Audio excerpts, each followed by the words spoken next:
Hello. This is good. They had an International Delight creamer, and it's Cinnabon. Just talk amongst yourselves for a minute. I'm going to enjoy this. Oh, that's good. How are you guys doing? You having a good day? Yeah. Woo! Excellent. Good day? Excellent. I'm happy you're here. I've been watching you guys walking around. You look great. I love it. Thank you. You just need a Scooby-Doo though, right? We've been trying to find Where's them all Scoob? What? We've been trying to find them all day. Oh no. I am so honored to be here, and even more honored that you guys are here. Thank you so much. It's been a great day so far. So happy for all of you that I've gotten a chance to meet, and for those of you that I haven't, I'll be back at the table right after this is over. So make sure and come and say hello. All right. My name is Vic Mignogna. Don't let that last name scare you. And I've been voice acting for about 20 years. Wow. And it doesn't seem like that. It seems like it just started. Done a bunch of different anime series and video games and stuff like that. But I'm here mostly to chat with you. And do me a favor, if you get a chance, maybe when you go home this evening, or at the end of the weekend, drop the convention organizer, Tony, drop him a note and thank him for having a backbone, if you know what I mean, right? Yes. Thank him for that, because he's like, hey, I don't put these shows on for anybody but the fans. And you know what I mean? For the people that want to come and celebrate this thing that we do together, that we love. So I'm very, very grateful to him and the Savannah Mega Comic-Con staff for having me. And I'm very grateful that you're here. So, who's got a question? We will talk about anything you like for the next little while. So, somebody must have a question about anything I can answer? Yes? What character do you feel most proud of? Oh my gosh, what a great question. Probably Ed. Probably Full Metal. I loved that show so much, and I didn't even realize much about it until I got into it. And once I got partway through, I was like, oh, this is going to ruin me for every other show I ever do, because nothing's going to be this good. I do love Tamaki as well. I love Oran High School a lot. But Full Metal was just a great experience. I mean, I was just lucky to be in it, you know, because it's one of those shows that's just a great show. You know, it's just a great story, great characterizations. It had nothing to do with me, you know. I just was lucky enough to get in it. But I consider it a real honor to have been part of that series. Question? Yes, sir.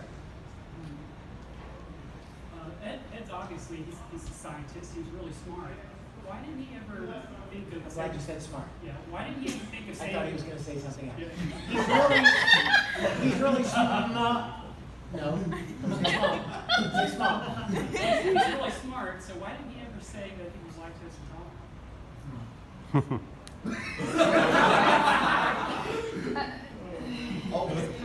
Oh my gosh. That's the greatest question I've ever been asked. You're welcome. Why didn't he say he was lactose? I don't think I've got the answer! Because he's not lactose intolerant, he just hates milk. Yeah, but then he... No. Lactose intolerant means you can't, right? You can't do it without getting sick. So people would stop asking, I'm not lactose intolerant. Oh, you mean if he lied? Yeah. Because he's not a liar. Because Ed is Except when he's lying to himself about his height.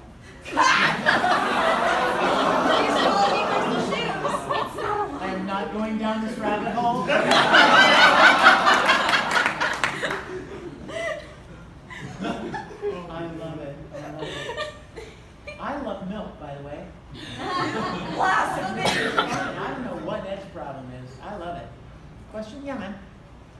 So, the big thing I have to ask, were you originally chosen for Ed because of your height?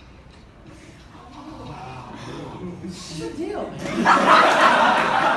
That's a low blow. This is the meanest panel ever. That was a knife to the heart. No. No. I don't even think the Japanese that chose me even knew who I was, right? Like, or how tall I was. Because I am tall. I mean, I've been to Japan for 3 years. I'm taller than most of them. You are. So, as far as they're concerned, I'm a giant. That's him. He's huge. Question? Yes. Are you drinking commoner's coffee? Yes, I am. I will drink this coffee. Did you give me that commoner's coffee? Yes. You are a hero to poor people. I'm drinking, you know what? I'll drink any coffee with that cinnamon stuff in it. Oh my goodness, it's good. Question?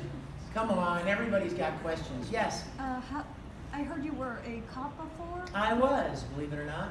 How long what did you I do? was a police officer for 2 years, right out of college.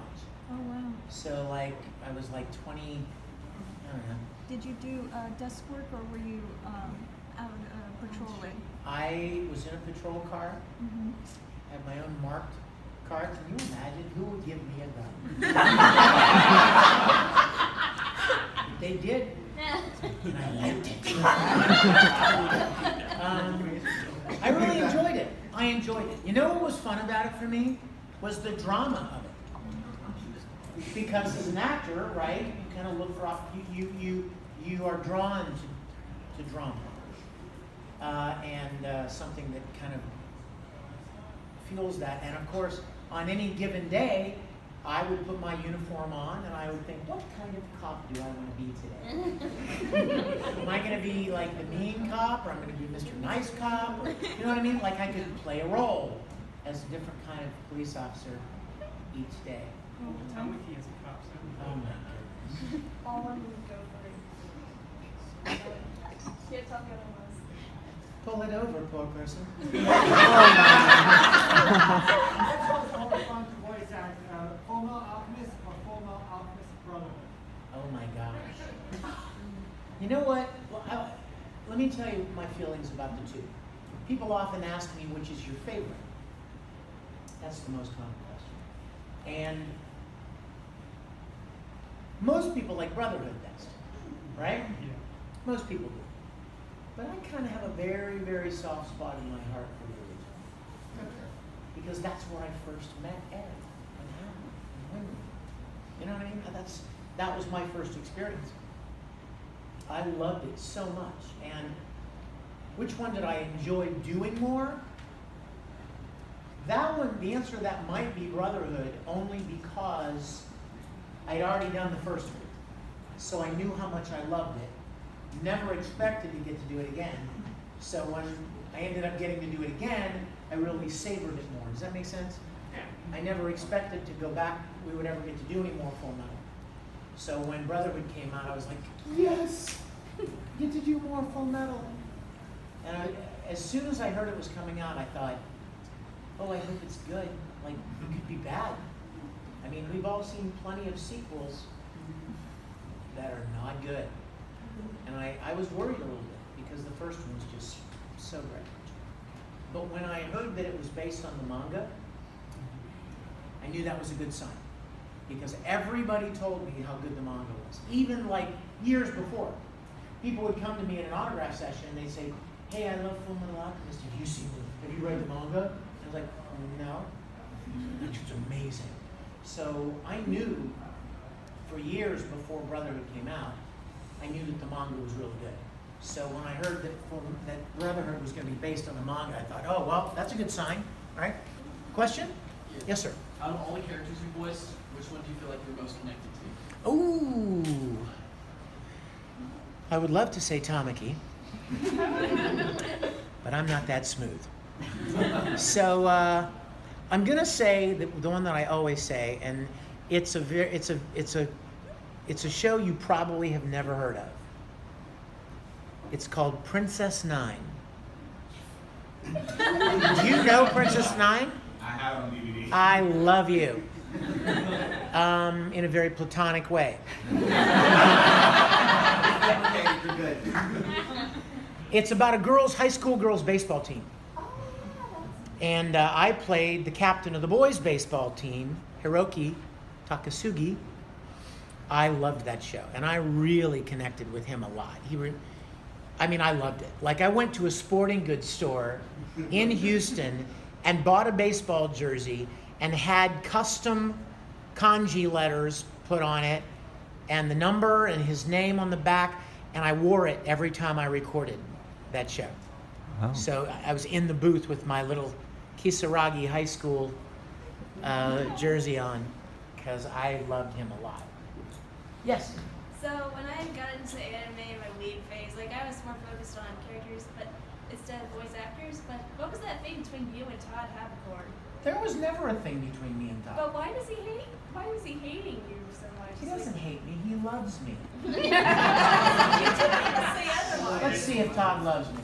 Uh-oh. Let's call him right now.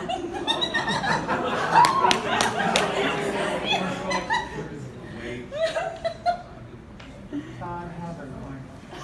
There's his number right there. What's your name? Caroline Feather. Caroline. Straight to voicemail. We'll leave him a message. Caroline. Yes, sir. Look at all these cameras rolling.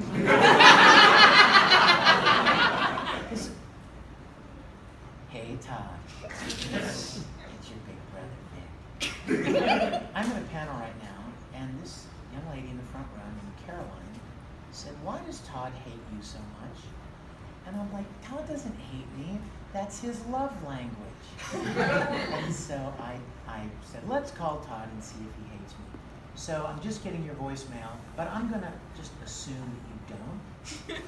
And I love you. You are the brother I never had. I love you so much. Bye. Say bye, Todd. Bye, Todd. Sorry.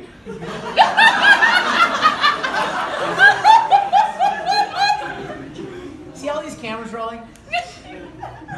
This is how I can never get away with anything. So when you hear stories like, that's not possibly true. There are 100 people shooting video all the time. Question? Yes, sir. Are you allowed to say anything about what was on the special features from the Broly movie? I'm allowed to say. Sorry. I'm allowed to say, but you know what the truth is? I don't remember. Honestly, here's what I do remember. They came into the studio and shot me yelling and screaming, which was all the time, pretty much. And then I did an interview where they asked me questions about the movie and what my thoughts were of the new Broly versus the old Broly. And I'll be happy to tell you what I told them. I always loved playing Broly. He was hard on my voice, as everybody knows. I've joked about that for years. That didn't make me love him any less. It didn't make me not want to play the role. It just was hard.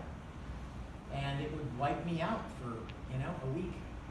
And I can't sing as high as I used to be able to sing. I mean, yelling like that will take its toll after a while, after 20 years. And I loved Broly, but he never had much of a story. He was this crazy homicidal maniac, who just wanted to fight and destroy and Kakarot, right? But no real story.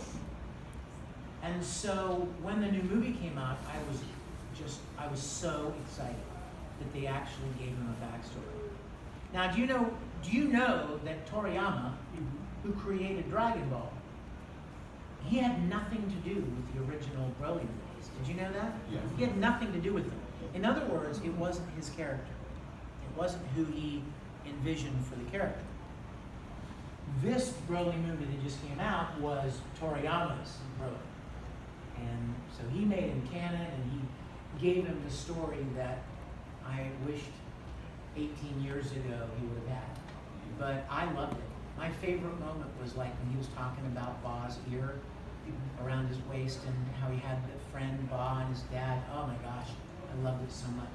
You feel for him. He's not just some big lug monster, you know what I mean? It's almost like a Frankenstein where somebody has been controlling him. His dad has, been controlling him and manipulating him. And he does what he's told. He's shocked and punished, you know what I mean? Into submission. And he doesn't even realize half the time why he's doing what he's doing. He's been so conditioned. I love it. I love the new Broly. And I have to tell you guys something funny. When they told me, when we started talking about doing the movie, about recording the movie, I said to one of the people at Funimation, so how many times do I say Kakarot? And he said, none. Awesome. I said it plenty up to now in video games and everything. And then I said, so does he have any dialogue? Does he talk? Or does he just fight and yell? And he said, you have about 26 speaking lines and 500 fighting, yelling. So I went into the studio and we recorded the speaking lines first because, of course, when you start yelling, you start, screwing up your voice a little bit. And, we were done in 40 minutes with the speaking. And then I realized that the rest of the week it's going to be yelling, fighting, screaming, yelling, fighting, screaming. But I love the new movie. I love the new Broly, and I love the backstory. I love that he didn't have to sound so deep and low and mean either, because it wasn't the same Broly. So we didn't have to do with him what we did 15 years ago. Yes, sir. How do you prepare your voice for things like that, and then afterwards, how do you rehabilitate and First, you apologize to your voice for what you're about to put it through. I don't. You know what? After 20 years, I don't even have a good answer for that. You warm up a little bit. You know how when you wake up in the morning, got a little bit of crud in your throat. It takes a little while talking or drinking some water or coffee or whatever to, kind of loosen your voice up. It's the same with voice acting. The problem is that for me, and I don't know about you guys, but if I yell too much and kind of lose my voice, the first part of my voice to go is that higher, softer, lighter. So I could never do that. Never. That's the first thing to go. You know, right? When you get hoarse and you sound like this, right? That real chesty, heavy sound. So it's never really a problem unless somebody is paying you to play a character. And then you have to sound like this all day long. But yesterday you were screaming, and you can't do that today. So you have to be very careful. If you overdo it, then you're out of commission for a week or two. So when we did the Broly movie, I'll give you an example. When we did the new Broly movie, we recorded 2 hours a day, and then I went home. And I would sit quietly and drink water, lots of water. And then my voice would sound like crap at the end of those 2 hours. And I would go home thinking, oh, please, Lord, please let it be back in the morning. And sure enough, get a good night's rest, wake up, good, it's good to go. Go back to the studio, scream bloody murder for another 2 hours. And then go home, sit quietly, drink water, go to sleep, pray. Next morning, good, it's back. And we spent a whole week. We broke the recording up across 5 days so that it wouldn't, be too much all at the same time. Yes, my dear. So earlier you were talking about singing and stuff. Mm-hmm. So what's the highest note you can hit? And if so, can you demonstrate?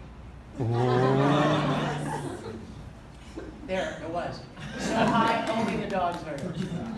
That was that note right there. That was just like, No, you know what? When I was in high school and even college and after, I mean, I was a first tenor.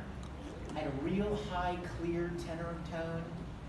I could do A's and maybe even B's. And if you punch me really hard, a C. Oh.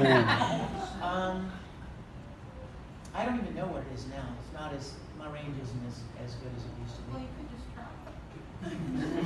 Do you have perfect pitch? I don't know. But you don't know what note I would be singing, would you? Here, hold on. Let's play a game. This will be fun.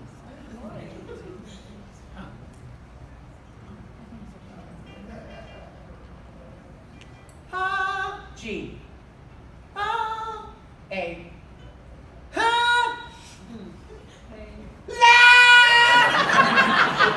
That was a B. You know Pavarotti, the famous opera singer? Yes.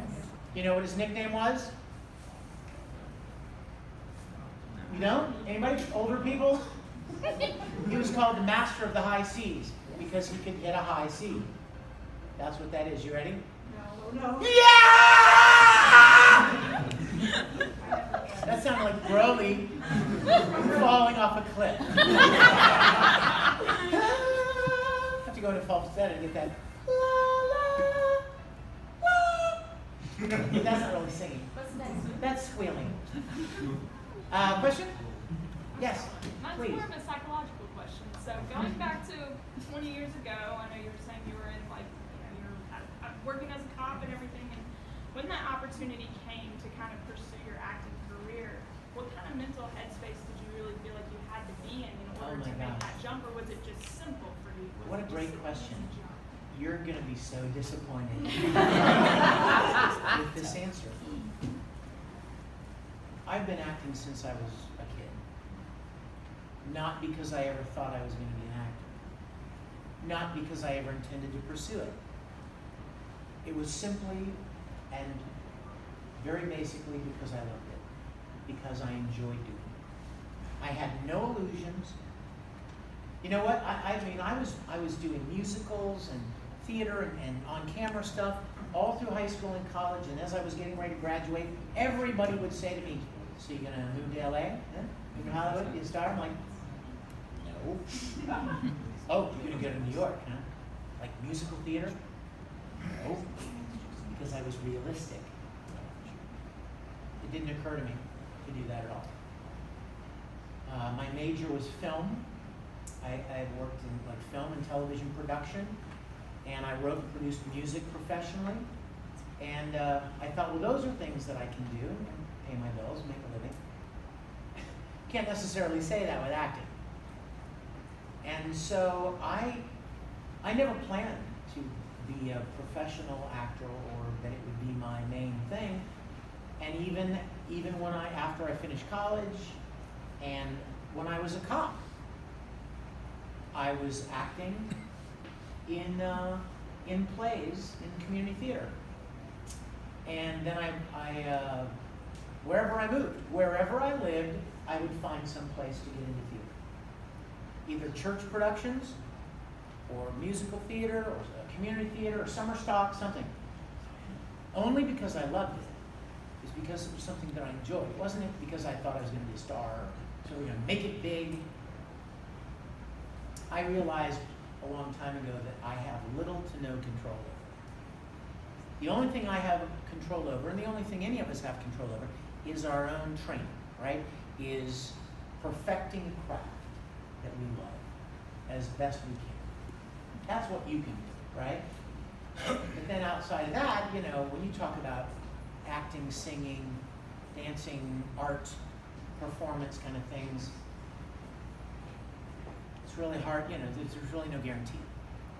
There's no simple equation that you follow. You do this and this, and you get this. It doesn't work that way. So 20 years ago, I was living in Houston, Texas. I was writing music for ad agencies and for private albums and recording and working in music and doing some film work. And I was working on a video production, and there was a guy that worked at the production company named John Grimion, And John said to me one day, "Hey, you've got a lot of acting experience, don't you?" And I said, "Oh yeah, since I was a kid." He said, "You should go and audition for this place called ADV Films. They buy these Japanese animated shows and they dub them into English and they're looking for actors." All I heard was, "They're looking for actors." I love acting. I'm gonna go try out.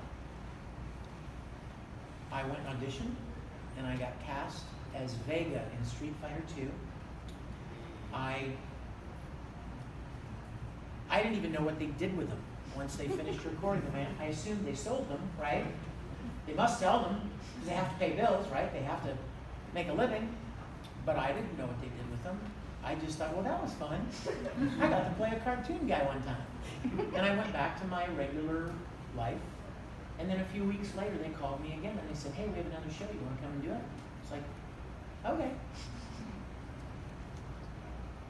And again, and again, and again. And anime was growing. And more shows were getting on television. More and more people were discovering it. Anime was getting bigger, more and more conventions, more and more shows, more and more studios popping up, dubbing it. LA, Vancouver, Toronto, North Carolina a little bit, Dallas, Houston, New York. And I was just fortunate to have been in on the ground level, to have gotten in when it was still really small, and it was just a handful of guys in Houston dubbing an anime series that they bought the license to.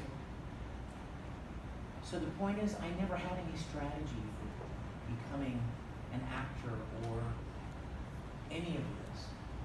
I've always been I promised God that I would give him credit because he deserves it. I didn't do anything. I'm not trying to be weird here. I'm not trying to offend anybody. I hope I don't. But I would be remiss. You know what I mean? It would be wrong of me to stand up here and, play some ego fest like I'm responsible for all of this. No. A door opened and I walked through. Literally, that was all I knew. I had no idea where it was going to go, what was going to come of it, and so I'm extremely, extremely grateful. Question? Yes, sir. So how did it feel to play Kirk on Star Trek? Oh, dude! Remember I said I loved you? I love him now. We can still be friends. I'm a big fan of Star Trek myself. Dude, have you seen my series? I've been wanting to watch it. Get on it, dog. Great. It's Love it. fantastic. Thank Love it. You guys, now we're going to talk about my passion. My childhood passion was Star Trek, the classic, original Star Trek. You guys, when I was 10 years old, my mom and I lived in an apartment. My parents had just broken up, and my mom and I moved into this tiny apartment. We didn't even have a table to put the television on. We had a 19-inch black and white television, and it was on the floor, in the living room on the floor. And I would lay in front of it and watch Star Trek every day at 5 p.m. Come home from school, watch Star Trek. And then I took a tape recorder because, for all of you youngins, there were no video recorders. That was not even a thing.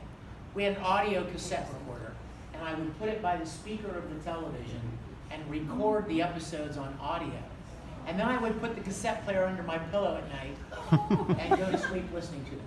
So I memorized the episodes. Not even just the dialogue, but like the music cues and all the sound effects. I mean, I knew them. I loved them. My parents made me take trumpet lessons when I was little. And I threw the trumpet away, but I kept the case so I could put all my cassettes in. I'm not kidding. I went to visit my mom in Ocean City 2 months ago, or whenever that was, and I went and started scrounging around in the shed. I found my trumpet case. This old beat up trumpet case, and you lift it up, and it's partitioned into 3 categories. The 3 seasons of the original Star Trek. And I'm pulling out these cassettes, and there's my little 12-year-old scribbling, "For the world is hollow and I have touched the sky," or on the other side, piece of the action, you know what I mean, or the episode title. You guys don't even know, I was obsessed. Obsessed.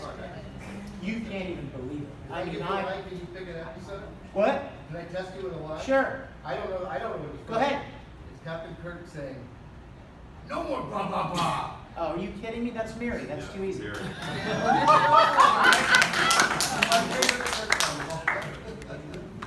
No more blah, blah, blah!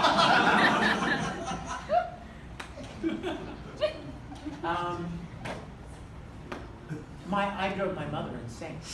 Because it's just me and her, right? And I would disappear for hours in my room. She'd be like, "Are you alive?" And I'm like, "Yes." And I'm building models, making phasers out of anything. Whittling balsa wood communicators, and then covering them in electrician's tape because they're supposed to be black. Going to the hardware store. I want you to picture a 10-year-old walking up and down the aisles of a hardware store, and of course the employees would come along. You know, hey dear, Sonny, can I help you? And I'm like, I'm looking for something that that has like a hinge. We got hinges. Really, where? And they gave me to a row full of hinges, right? For doors and shelves, right? Hinges. You know the little hinge, right? It has screws on either side. You screw one part to the door and the other part to the wall and the door up, right? And my mind would go, I could get a little hinge like this, and I could put a piece of wood on one side, and then screw this one to the base, and it would flip. I was obsessed. Obsessed. I'd try to make my mom make me uniforms, Star Trek uniforms, to the point where she's like, "I am not making another effing uniform, Victor. I'll teach you how to use the sewing machine. You make your own." That's literally. So I was sewing my own uniforms. And then I would round the kids in the neighborhood up and make them wear the uniforms that I made, and I would shoot little home movies. I would make little Star Trek episodes where I got to play Captain Kirk. And I was this big around. And, like 4'11", like little scrawny Captain Kirk. And they're all online, by the way. They're all on YouTube. Look up Vic's Vintage Voyages. And you can see them. They're 8mm because there was no video back then. There were 8mm and Super 8mm home movie film. I would hang up the model of the Enterprise, and I'd put a black poster board behind it, and then I'd take the camera, and I would run past the ship, and it would look like the ship was going by the camera, going by. I mean, I was obsessed. Wait, did you do the theme song with it too?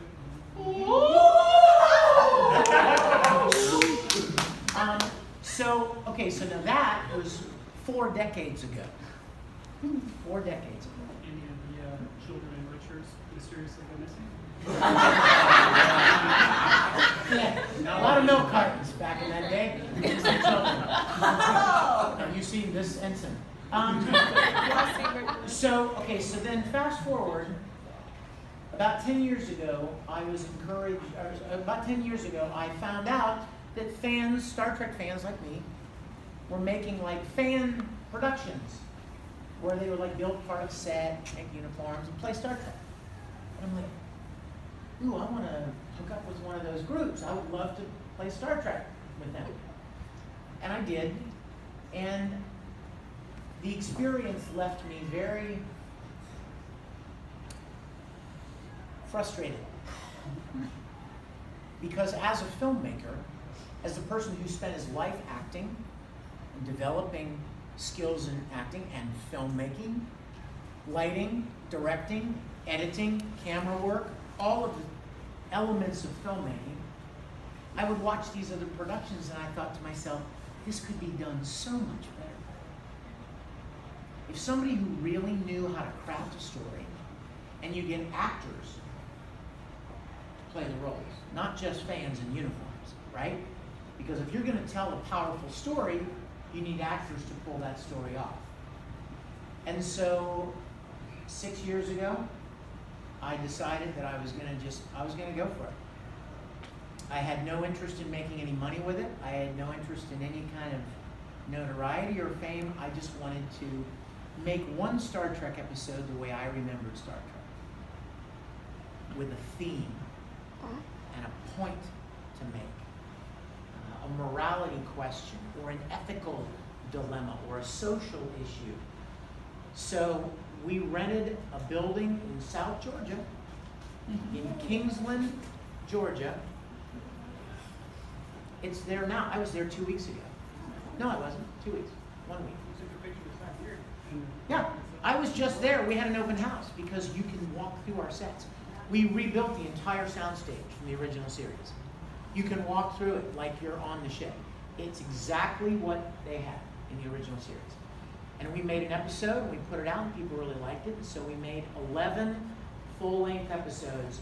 And let me tell you guys, go home and tell your parents or your friends or anybody that likes Star Trek. The original Star Trek series, you may or may not know, was abruptly canceled in its 3rd season. But what did Captain Kirk say at the beginning of every episode? 5-year voyage. These are the voyages of the Starship Enterprise. Its 5-year mission to explore strange new worlds, right? 5-year mission. Well, they were canceled. And then the next time you saw Kirk and Spock and McCoy was 10 years later in Star Trek The Motion Picture. The animated series is considered the new 4 and 5. By Paramount, so they claimed it. Yeah, well, they've used canon from it. La la la la la. No, that's fine. That's fine. God bless. Hey, man, you're did a separate. Hey, live and let live. Journey, That's what I right? live and let live. I'm fine. I watched the originals, the animated series when it came on. After the original series was canceled, but our series, so you guys can picture this.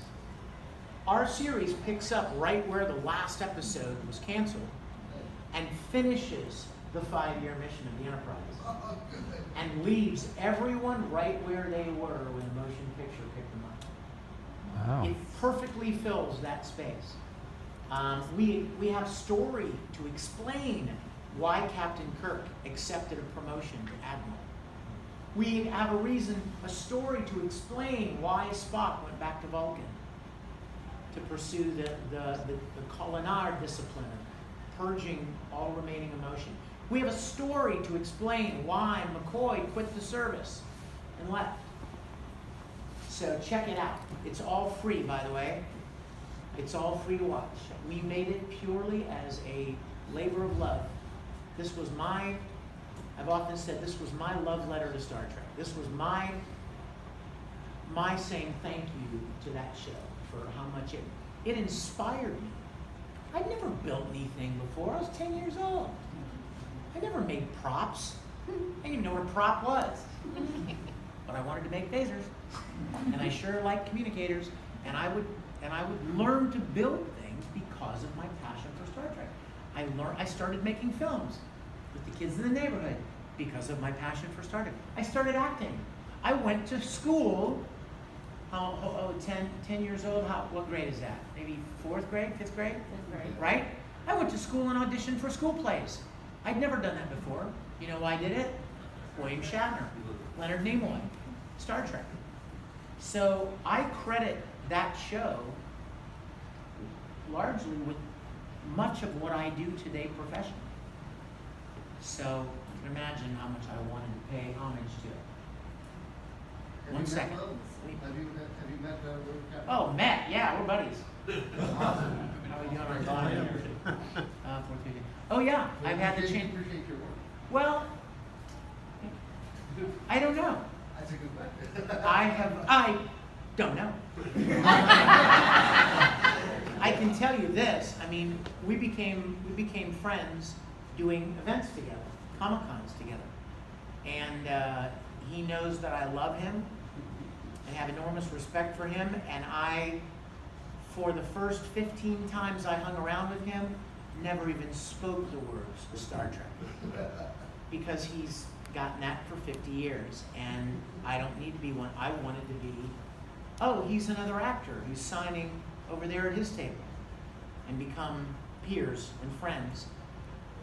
But I've had the privilege to have a lot of interaction with him. I love him to death. I even told him one time to his face that he was a father figure to me. My parents divorced. He was a role model. Question? Who's not asked one yet? Sorry. Anybody that's not asked one yet? Yes. Yes, will you be playing as a new goalie in Dragon Ball Fighting? Who knows? I really don't know. I certainly would love to. There's no doubt about that. I mean, I'm the only Broly there's been for 16 or 17 years. I don't know the answer to that. If I don't, that's really a bummer. I will be very disappointed. I hope the fans will be disappointed because they know my work in that role. But I don't have any power over that. So just see what happens, right? Question? Yes, sir. So how long was it between when you graduated and when you did the first major job? Between when I graduated and when I did my first what? Your first acting job as Vegan? Oh gosh, really? Oh gosh. Well, let's see. I graduated when I was 23, and I recorded Vega. Okay, here, let's do it another way. I graduated in '84. And I did Vega. My first voice acting job was in 98, 99, 2000. So it was at least, it was a while. Like I said, I never set out to become an actor or a famous voice actor or anything. And you know what's really funny is that when I was a little kid, I loved Speed Racer and Kimba the White Lion, and I would imitate those guys. My friend Wayne and I would run around imitating Pops Racer and Spritle and you know what I mean, and all of those voices because they were so weird and different. You know what I mean? Anime, I didn't even know it was anime. I just knew that it was not like any other cartoon. You know, it didn't look like Scooby-Doo. You know what I mean? It didn't sound like Bugs Bunny. It was different. And I didn't even know why, but I liked it. So we would imitate those characters when I was 13 and 14 and 15, and now I'm anime voice actor. Question? Yes. Is it fun or interesting when you think about how you're on the other side of the coin now? You were the one creating these things and stuff and being inspired by people like William Shatner. And now you yourself are kind of like, to a certain extent, William Shatner for other people, fans that come. You know what? I am the most humbled by that. That is the most humbling realization to me. I have people come up to me at conventions just like this, and they'll lean over the table and they'll say, I've watched a lot of your panels, so I want to say something to you. You are my William Shatner. And I'll be like, you know what I mean? Like, I never imagined that I would have that opportunity. Man, thank you, man, for everything you've done. Thank you. Awesome. Thank you guys, because I started doing it, I never knew what would come of it. And it wasn't until, probably, honestly, it wasn't until Full Metal that I had people coming up to me at conventions and being like, this show saved my life. Like, it got me through a dark, dark time. Or it helped me reconnect with my brother. Or I got my parents to watch it with me. Or my dad got ill and, you know what I mean, and died of cancer. And these shows were the only thing that kept me going. And I'm sitting there going, like, there are no words for that. There are no words for that. I am so humbled, so honored to have had some opportunity to be any kind of encouragement or influence.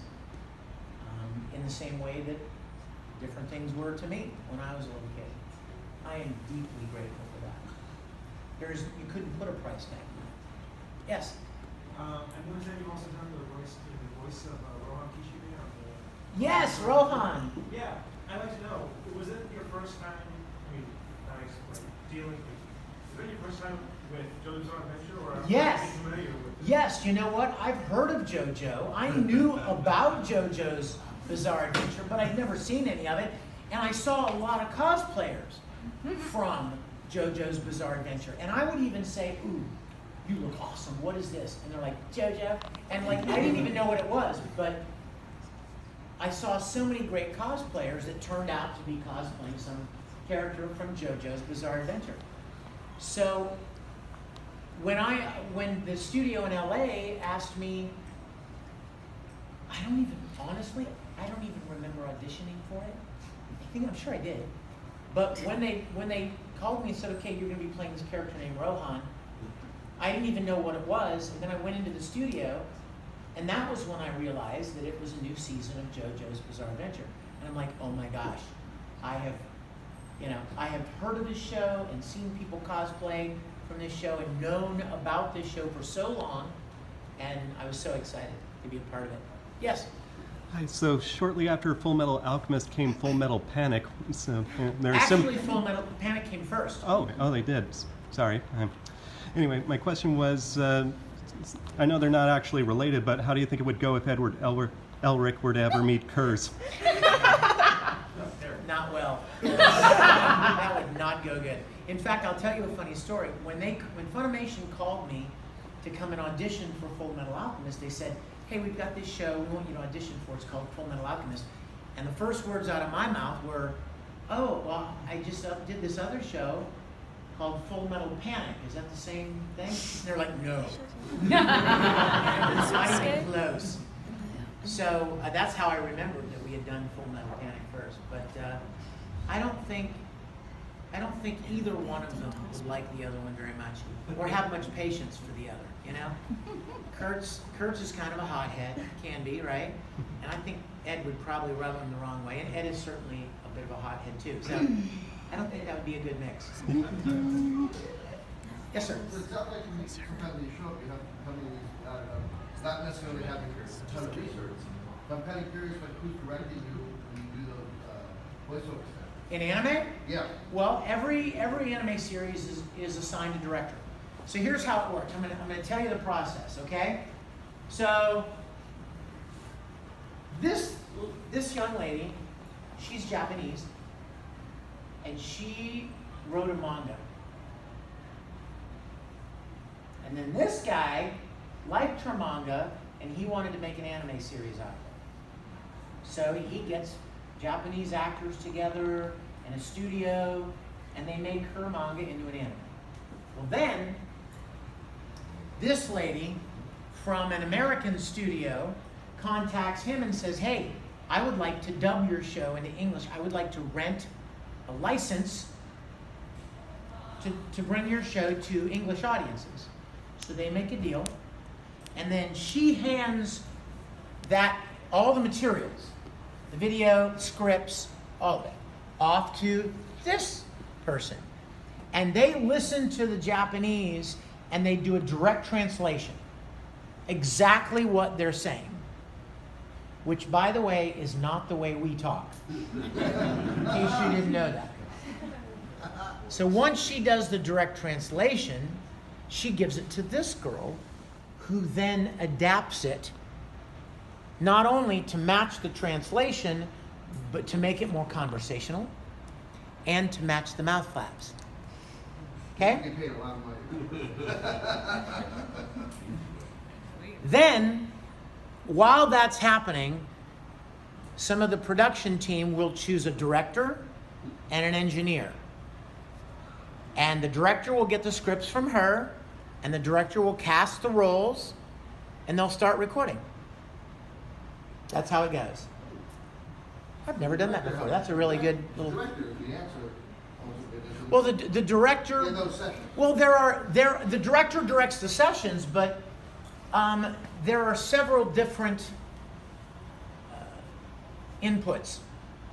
Obviously, the actor has some input. Obviously, the director has some input. The original Japanese has a lot of input. Because our goal is to capture the same basic story, same basic character style, right? And especially if it was a popular show. If it was popular in Japan, the people that made it, they want to make sure that it's preserved the way they intended it to be when it comes to an English-speaking translation or a German translation or a Spanish translation. So with bigger shows, these people here are very involved with who is cast, and a lot of times after that guy directs an episode, they'll send it to Japan and they'll watch it and they'll send them back notes and they'll say this guy is too wimpy, or I think this voice should be higher, or this guy should be madder here, or they'll change a line of dialogue because they care intensely about the way their show is presented in another language. Not all the time, though. Sometimes there are shows in Japan that weren't terribly popular, or the director, mangaka, don't really care much what's done with it as long as they made the money, right? You gave him the money for the license. He's got his money, whatever you want. So there were some shows that Funimation and ADV did that weren't nothing like the Japanese original. They just they let loose and did all kinds of crazy things that had nothing to do with the show had you seen it in the original Japanese. Question? Yes? So you played a lot of different character types, and like, for example, Fuju Asahina is way different than comedy. How is it playing those different personalities? Well, that's the quintessential joy of acting, right? Is playing a character that's not you. Playing someone else. And, you know, voice acting is especially fun because you don't have to look like the character. You know what I mean? I can play characters in an animation that I would never in a million years get cast for in an on-camera production or a stage play. I don't look anything like Broly. I'm too old and too tall to be Ed. That's right, I said it, too tall. There are plenty of characters that I would never get cast as in a live action. But that's one of the fun things about voice acting, is that you can play a lot of different roles.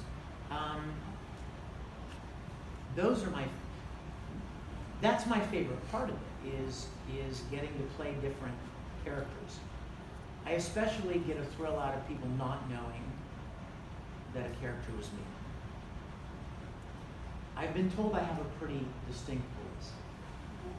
I don't know if that's good or bad, but I do really like it when people will come to me and go, oh my gosh, you were Pikachu in Bleach? I had no idea. Or, oh my gosh, you were Crow in Ruby? I had no idea. So it's always a little extra fun when I get to play, get to do a voice that's not typically my own voice. Yes? Okay, so I was wondering, who's your favorite host besides Tommy? How do he? Daddy like. Or Honey Senpai. And you know why I love Honey so much? It's not even because of the characters, because of Lucy Christian. Because Lucy's just freaking brilliant. She's such a wonderful voice actress. She did such a great job. Of course, I love them all. I mean, which one of the twins is Todd? I think he's Hikaru. I think he's Hikaru. Yes. I love Todd, so I love Hikaru. Travis was Maury. I love Maury. I love Travis. It's a tough one. Yeah. Yes, sir. Can I ask a little bit of a two-part? Sure. Awesome. First one is, just what was it like actually being the voice for Shingo in Initial D? Oh my gosh, love it. Nice. That was great. What a great show. That was many years ago, too. That was quite a while ago. Quite a long time ago. Yeah, and second thing is, if I ever built an EG6, could you sign one of the car parts? Oh man, in a heartbeat. Absolutely. I would love it. Yes, absolutely. We have time for like one or two more questions. Anybody? Yes, sir.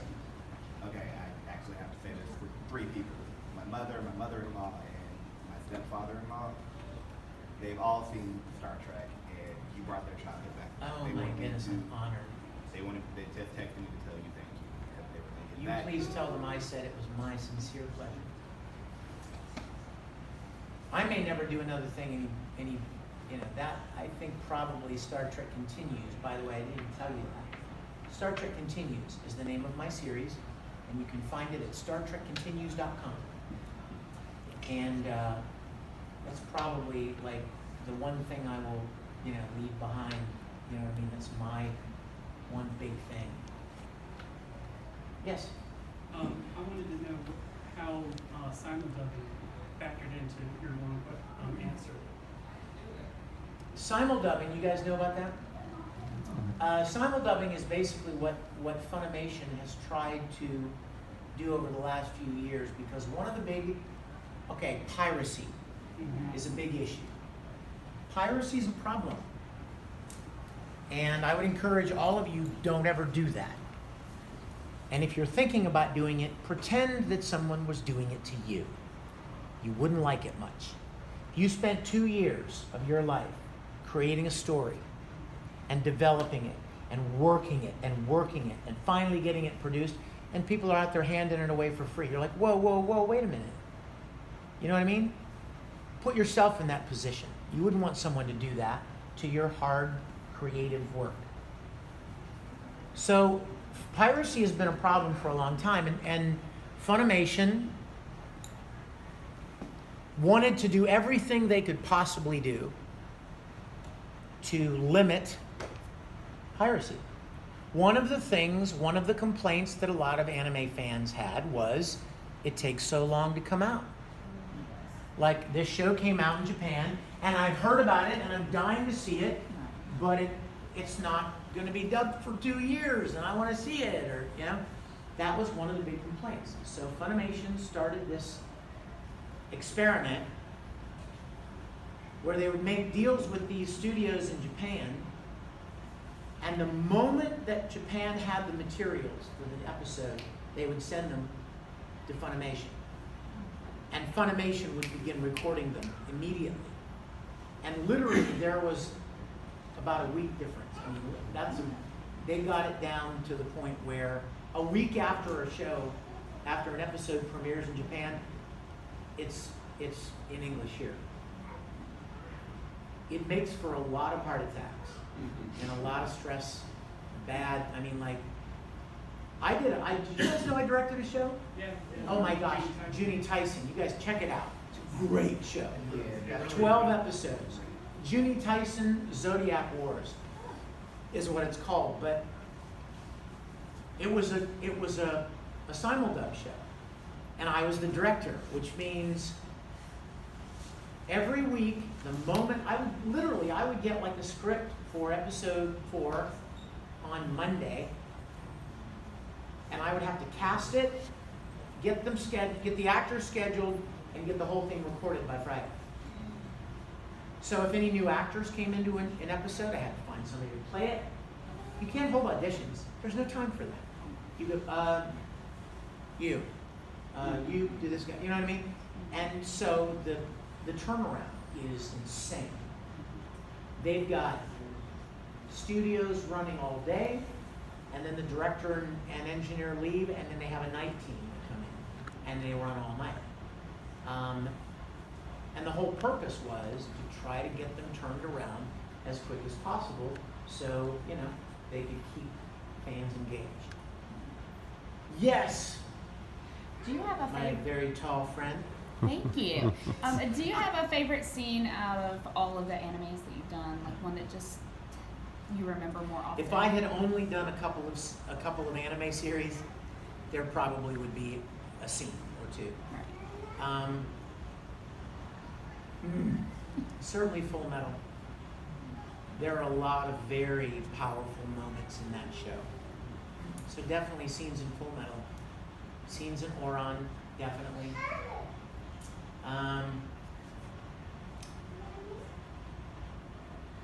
Some scenes from Free, the swimming anime. Some stuff from that. I did a show years ago called Tsubasa Chronicle. Oh. What a great show. Beautiful. Oh, the artwork is just gorgeous. Yeah, just too many, you know. What's your favorite Star Trek Continues episode? Star Trek Continues episode? See, now it's tough, dude, because I created them all. You know what I mean? That's like me saying, you're my favorite child. And you other brothers and sisters, you're okay, but you're my favorite. Oh, there might be one. Sorry? You recommend people watch? Definitely watch. Oh yeah, you know what? I'm sorry, you guys. There's not a right answer because they're all great. I'm not. Am I kidding? I'm not joking. I would tell you if I thought one was lame or whatever. Okay, if you have to pick one, just one. Watch them all. But if you're not going to watch them all, episode 9. Episode 9. Like, is it a spoil? Like, if I start on 9, you're not gonna mess me up for 1 through 8? No. Okay, good. But you should watch 1 through 8. Okay. Maybe 9 will get me too. Yes. I love them all. I either wrote the story or directed it, but I exec produced all of it, which means that I had my hand in every single decision of every story, every line of dialogue, all of it. So to pick a favorite would be very hard, but I will say this. I have a very, very soft spot in my heart for episode 4, The White Iris. It's a very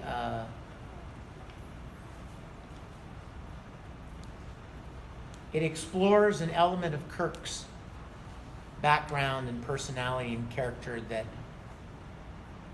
was never really largely explored in the original series, and I loved it. A lot of people have said that's one of their favorites. A lot of people say 2 is their favorite, and then other people will say 6 is their favorite, and then other people say no, 10 and 11 are my favorite. I mean, they're really great. Everyone's better than the last. I mean, just like with anything, the more you do it, the better you get at it, right? So our first episode, we're trying to figure out who are you again, and what are we doing here, right? Next episode, you're working the kinks out. You're starting to feel comfortable with the people you're working with. Third episode, hey, you're back, and hey, let's make more Star Trek. And it just gets more and more smooth running, and your lighting gets better, and your acting gets better, and things just get sharper. So please, go home and watch all of Star Trek Continues. And it's free, which means it's worth every penny you spend. There's no way you're not going to get your money's worth out of watching it. I'm not even 5 bells, straight up and down, 5 o'clock. You guys, I'm heading back to the table. Come see me. Come say hello. I've got Star Trek Continues pictures. Got one with your name on it. And a lot of different character shots, music. I didn't even tell you guys. A lot of you guys wrote me and asked me if I would bring music, my music CDs. I've been writing and singing and producing and playing music twice as long as I've been voice acting. So that's a long time. And then I also have a concert DVD. It's a live concert performance. It's a great concert, Dolby 5.1 mix, huge concert. Great music, songs from Full Metal, Dean Angel, or in high school, Dragon Ball Z. I even do an 80s medley with like Journey, Billy Joel, Elton John. And on that concert DVD, there is a live action parody that I did with the other voice actors from Full Metal cosplaying as our characters. It's never been available except on my concert DVD. So I'm heading back to the table for a little while longer, and I hope to see you guys. Thanks for coming. Thank you.